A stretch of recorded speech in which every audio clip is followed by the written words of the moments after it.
English first পেপারে flow chart থেকে number পাওয়া সবচেয়ে সহজ, কিন্তু আমরা কিন্তু এখানে খুঁটিনাটি কিছু ভুল করার কারণে এখানে সবচেয়ে বেশি আমাদের নাম্বার কাটা যায়। আমরা আজকে শিখব 5টি স্টেপে কিভাবে আমরা ফ্লো চার্টটা 100% কারেক্ট করতে পারি, যেটা একদম ফুল মার্কস আমরা পরীক্ষাতে পাই। আমাদের ইংলিশ ওয়ান ব্যাচের মাসুদ স্যারের কাছ থেকে আমরা আজকে সেই 5টি স্টেপ খুব সুন্দরভাবে শিখে নিব। সবচাইতে কম সময়ে সবচাইতে অথেন্টিক পদ্ধতিতে ফ্লো চার্ট, যে পদ্ধতিতে ফ্লো চার্ট করলে তুমি চাইলেও সেটা ভুল করতে পারবে না। সাথে আছে আমি মাসুদ রানা। তো চলো শুরু করা যাক। তো ভিডিও শুরুতেই এই পেজটি ফলো করে দাও এবং এই ভিডিওটা শেয়ার করে দাও, কারণ এইরকম ভিডিও আরও আসতে যাচ্ছে। চলো এখন এই ফ্লো চার্টে কি আছে সেটা আমরা একটু দেখে আসি। তোমরা জানো যে ফ্লো চার্টের প্রথমে একটা কি আসবে, একটা প্যাসেজ দেওয়া আসবে। এই প্যাসেজটা তোমাদের এখানে দেয়া আছে, এরকম একটা প্যাসেজ আসবে এবং এরপরে তোমাকে একটা প্রশ্ন আসবে। এই প্যাসেজের উপর একটা সুনির্দিষ্ট কিছু জানতে প্রশ্ন আসবে এবং এরপরে তোমাকে কি করতে হবে, এইভাবে তোমাকে উত্তরটা করতে হবে। এখন দেখো যে কিভাবে উত্তর করতে হবে সেটা আমরা একটু করব। তো প্রথমে দেখো একটা প্রশ্ন দেওয়া আছে। তো আমরা যে প্যাসেজটা এখানে ছিল এটা তোমাদের পড়া, সেটা হচ্ছে আমেরিকার ওপর। তো আমেরিকার এই প্যাসেজটা আমি পড়ছি না, এটা প্যাসেজটা তোমরা সবাই পড়েছো। তো এই আমেরিকার ওপর প্যাসেজটা দেওয়া আছে। তো এই প্যাসেজের ওপর একটা প্রশ্ন দেওয়া আছে। দেখো প্রশ্নটা কি আছে, আমরা একটু প্রশ্নটা পড়ি। Based on your reading of the passage make a flow chart showing Amerigo's life and his sufferings after parents separation on is done for you. এটা হচ্ছে তোমাদের প্রশ্ন। তো এই ধরনের প্রশ্ন তোমাকে কিভাবে উত্তরটা করতে হবে। এখন দেখো তোমাদের স্ক্রিনে কিন্তু একটা প্রশ্নের নমুনা প্রশ্ন দেওয়া আছে। এইখানে কি করতে হবে, তোমাদের প্রথমে যে কাজটা করতে হবে, তোমাকে দেখো যে এই ফ্লো চার্ট করার সময় তোমাকে কয়েকটা জিনিস খেয়াল করতে হবে। মূলত 5টা জিনিস তোমাকে খেয়াল করতে হবে ফ্লো চার্ট করতে। তো এই 5টা জিনিস, কোন 5টা জিনিস তোমাকে খেয়াল করতে হবে একটু মনোযোগ দিয়ে শোনো। তোমাকে প্রথমে যেটা করতে হবে যে এই ফ্লো চার্টটা করার আগে এখানে যে প্রশ্ন থাকবে, দেখো যে এখানে যে প্রশ্ন থাকবে, এই প্রশ্নের এইখান থেকে এই ফ্লো চার্ট কথাটা এখানে থাকবে। এই ফ্লো চার্ট থেকে এই শেষ পর্যন্ত তোমার কথাটা দিতে হবে এবং এর সাথে ইজ বিলো, এই কথাটা ইজ গিভেন বিলো, এই কথাটা দিতে হবে। আমি তোমাদেরকে দেখিয়ে দিই। এখানে দেখো যে এই যে প্রশ্ন দেওয়া ছিল, এই প্রশ্ন থেকে এই ফ্লো চার্টটা আমি এই ফ্লো চার্ট থেকে এই শেষ পর্যন্ত নিয়েছি এবং এর সাথে আমি একটা কথা যুক্ত করে দিয়েছি, সেটা হচ্ছে ইজ গিভেন বিলো।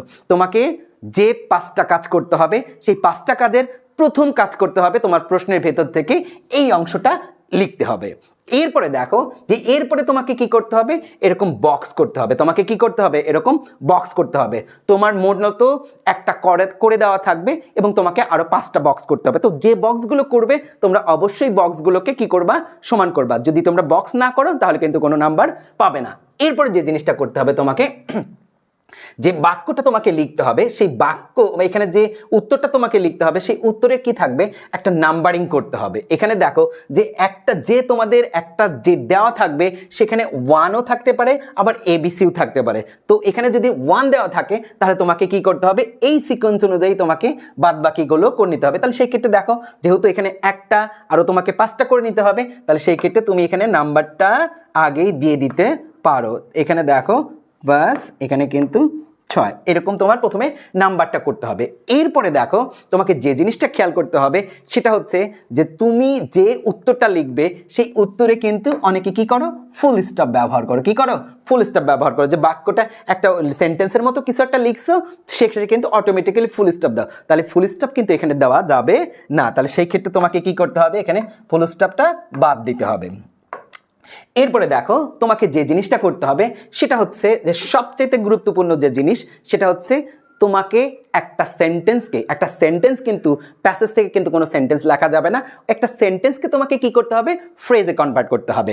এখন এটাই হচ্ছে তোমার মূল বিষয়। তাহলে তোমাকে দেখো যে এই ফ্রেজ থেকে, একটা সেন্টেন্স থেকে তোমাকে একটা ফ্রেজে রূপান্তর করতে হবে। তো একটা সেন্টেন্সকে কিভাবে ফ্রেজে রূপান্তর করা যায় সেই জিনিসটা আগে তোমাদেরকে দেখিয়ে দে, তারপরে তোমাদের এই প্রশ্নটা আমরা সলভ করি। এখন দেখো যে এই যে এরপরে একটা বাক্য দেখো, এখানে একটা বাক্য দেওয়া আছে, the boy was helping his brother properly. এই বাক্যটা, এটা কিন্তু একটা বাক্য, কারণ আমরা জানি একটা বাক্যে সাবজেক্ট থাকে, ফাইনাইট ভার্ব থাকে, অবজেক্ট থাকে, এক্সটেনশন থাকে, আরো ব্যাপারগুলো থাকে।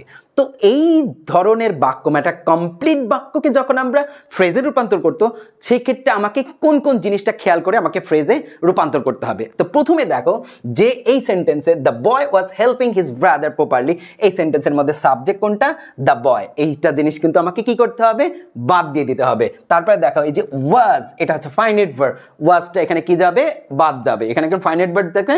বাদ যাবে। আর যদি কোনো অক্সিলারি ভার্ব থাকে সেটা সেই অক্সিলারি ভার্বটাই কিন্তু বাদ যাবে, তাহলে সেই ক্ষেত্রে এখানে ওয়াজ কিন্তু বাদ গেল।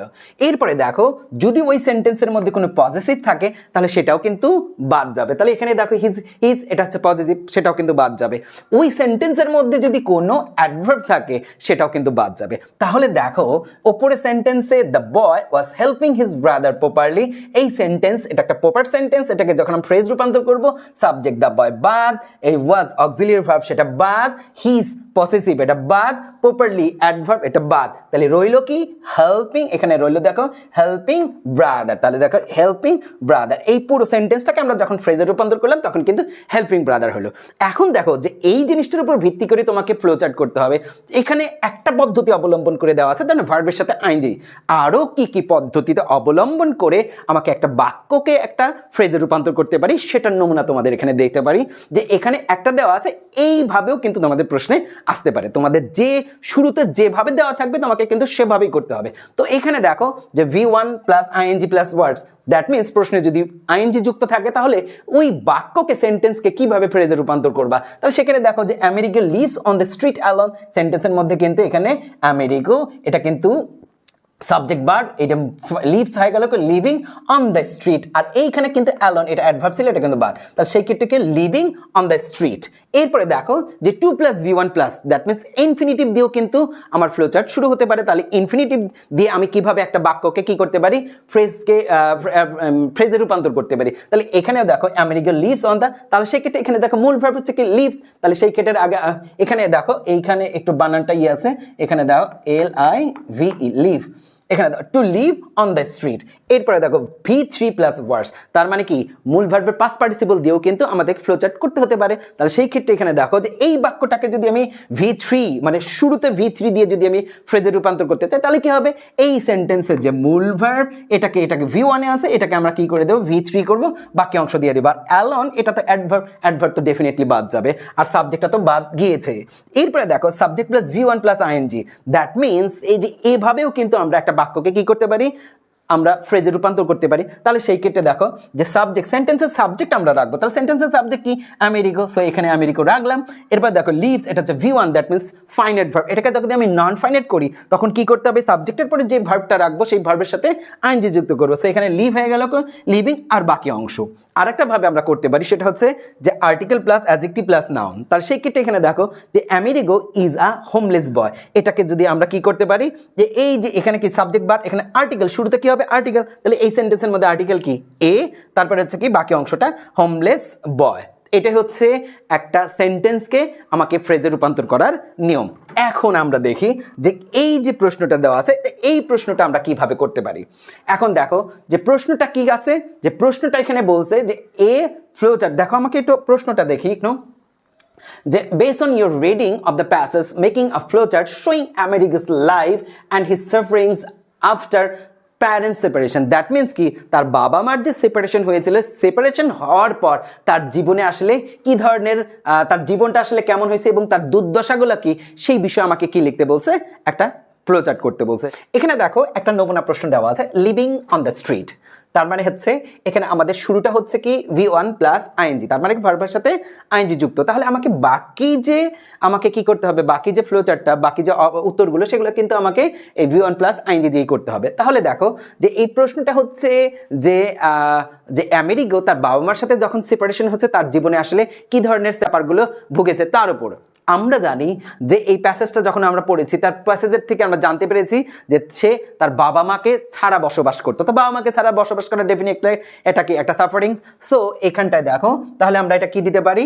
Leave, LIVING, living without parents. এটা দেখো আমরা প্রথম অপশনটা দিতে লিভিং উইদাউট প্যারেন্টস মানে পিতা মাতাকে ছাড়া বসবাস করা। এরপরে দেখো যে আমরা জানি সে কি করতো, রাস্তায় হ্যান্ড টু মাউথ মানে কঠিন জীবনযাপন করতো, তাহলে সেই ক্ষেত্রে আমরা এখানে দিতে পারি কি LIVIN, যে living hand to mouth on the street. এরপরে দেখো যে 4 নাম্বার আমরা কি দিতে, এইটার জন্য আমরা একটু কোথায় যাই, আমরা একটু প্যাসেজে যাই, যে প্যাসেজ থেকে আমরা এই আর তাকে কি কি করতে হতো, তার মা বাবার সেপারেশনের পরে তাকে আর কি কি কাজ করতে হতো। এখানে দেখো যে তাকে কিন্তু এই যে ইউজ টু কালেক্ট ট্রাস্ট, এখানে আমরা কি করে নেই, একটু দাগ দিয়ে নেই।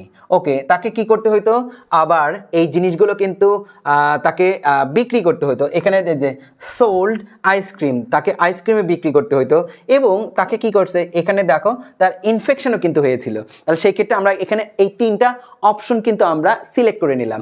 এখানে দেখো যে কালেক্ট ট্রাশ, তাকে কি করতে হয়েছে, ট্রাশ কালেক্ট করতে হয়েছে, মানে ময়লা আবর্জনা সংগ্রহ করতে হয়েছে। তাহলে দেখো ওখানে কি দেওয়া আছে, কালেক্ট ট্রাশ, তাহলে আমরা এখানে দিব COLLECT কালেক্ট।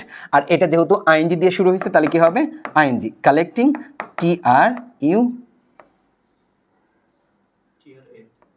TRASH trash. দেখো কালেক্টিং ট্রাশ। এরপরে যে জিনিসটা আমরা করেছিলাম সেটা দেখো যে প্রশ্নের ভেতরে আমরা যেটা সিলেক্ট করেছিলাম, যে এখানে দেখো যে হ্যাড আ সিরিয়াস ইনফেকশন মানে তার একটা মারাত্মক সংক্রমণ হয়েছিল। তাহলে দেখো সেটা আমার কি, হ্যাড আ সিরিয়াস, তাহলে এখানে দেখো হ্যাড আ সিরিয়াস। তাহলে এইখানটায় তুমি একটু দেখো যে হ্যাড হচ্ছে ডেফিনেটলি এখানে একটা ফাইনাইট ভার্ব, এটাকে আমরা নন ফাইন করবো। তাহলে হ্যাডকে যদি আমি ING করি তাহলে কি হবে, having, HAVING, having a serious infection. তো এটাও কিন্তু তার হয়েছিল হ্যাভিং আ সিরিয়াস ইনফেকশন। এরপরে আমরা আরেকটা দেখে নেই যে আমরা কোনটা সিলেক্ট করেছি।